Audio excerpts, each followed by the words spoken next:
പ്രിയപ്പെട്ട കൂട്ടുകാരെ, ദിവസങ്ങൾക്ക് ശേഷം ഞാനൊരു പുസ്തകം വായിക്കാനെടുത്തു. അന്നേരം ഞാൻ ചിന്തിച്ചു, ഞാൻ അനുഭവിക്കുന്ന ഈ സന്തോഷം നിങ്ങൾക്കൊക്കെ കൂടി ഷെയർ ചെയ്തേക്കാം. പുസ്തകം ഇതാണ്.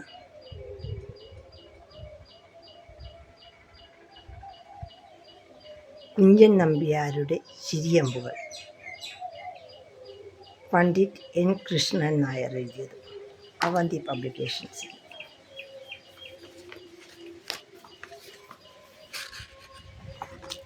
ഇതിലെ ആദ്യത്തെ ചാപ്റ്ററാണ് നർമ്മമർമ്മം.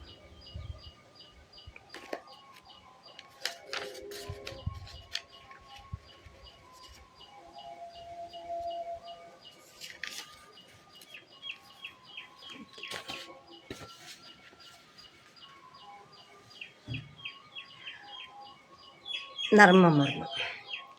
അമ്പുകൾ ഏൽക്കുന്നവർക്ക് നൊമ്പരമുണ്ടാവുന്നത് സർവ്വസാഹചമാണ്.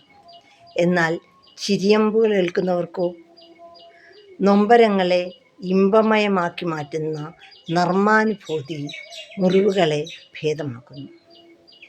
ശരമുനകൾ ഹാസ്യാത്മകമാവുമ്പോൾ അവ കയ്പുള്ള മരുന്നുകൾ ശർക്കരയിൽ ആവരണം ചെയ്ത പോലെ മധുരതരമായി മാറുന്നു. വളരെ നാളുകൾക്ക് ശേഷം ഒരു പഴയ സുഹൃത്തിനെ കാണുവാനിടയാകുമ്പോൾ നാം അയാളുടെ തോളിൽ തട്ടി ആഹ്ലാദം പ്രകടിപ്പിക്കുന്നു. പക്ഷേ ആ തട്ടൽ അയാളെ വേദനിപ്പിച്ചിട്ടുണ്ടെങ്കിൽ പോലും ആ പ്രത്യേക സാഹചര്യത്തിൽ അയാൾ വേദന മറന്ന് സന്തോഷം പങ്കുവയ്ക്കുന്നു.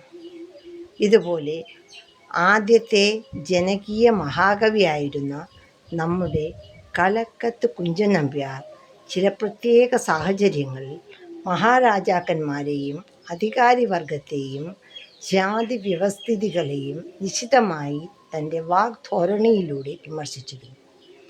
എന്നാൽ ആ കൂരമ്പുകളെല്ലാം നർമ്മമെന്ന മധുരത്തിൽ പൊതിഞ്ഞവയായിരുന്നതിനാൽ കൊള്ളേണ്ടിടങ്ങളിൽ കുറിക്കുകൊള്ളുകയും അധികാരിവർഗങ്ങളുടെ കണ്ണുകൾ തുറപ്പിക്കുകയും ചെയ്തു. കുഞ്ചൻ നമ്പ്യാരെ പോലെ മലയാള ഭാഷയെയും മലയാളികളെയും ഇത്രയേറെ സ്നേഹിച്ചിട്ടുള്ള ഒരു ഹാസ്യ മഹാകവി പിന്നീടൊരിക്കലും ഉണ്ടായിട്ടുള്ളതായി തോന്നുന്നതേയില്ല. അദ്ദേഹത്തിന് മറ്റു ഭാഷകളും വശമായിരുന്നുവെങ്കിലും ആ ഭാഷകൾ അദ്ദേഹം തൻ്റെ സൃഷ്ടികളിൽ പ്രയോഗിക്കുമ്പോൾ ആ വാക്കുകൾക്കും മലയാളത്തിൻ്റെ മാധുര്യം പകർന്നു നൽകുവാൻ പ്രത്യേകം ശ്രദ്ധിച്ചിരുന്നു. കുഞ്ചൻ നമ്പ്യാരുടെ കൃതികൾ മാത്രമല്ല, അദ്ദേഹത്തിൻ്റെ ജീവിതവും നർമ്മഭരിതമായിരുന്നു. ഫലിത പരിഹാസങ്ങളുടെ സമ്രാട്ടായിരുന്ന അദ്ദേഹത്തിൻ്റെ കവിതകളിലെ ഓരോ വരികളിലും ജീവിത നിമിഷങ്ങളിലും നർമ്മരസമെന്ന പൂന്തന്നൽ തഴുകി തലോടി സുഗന്ധം പരത്തിയിരുന്നു. Thank you everyone. Thank you for watching.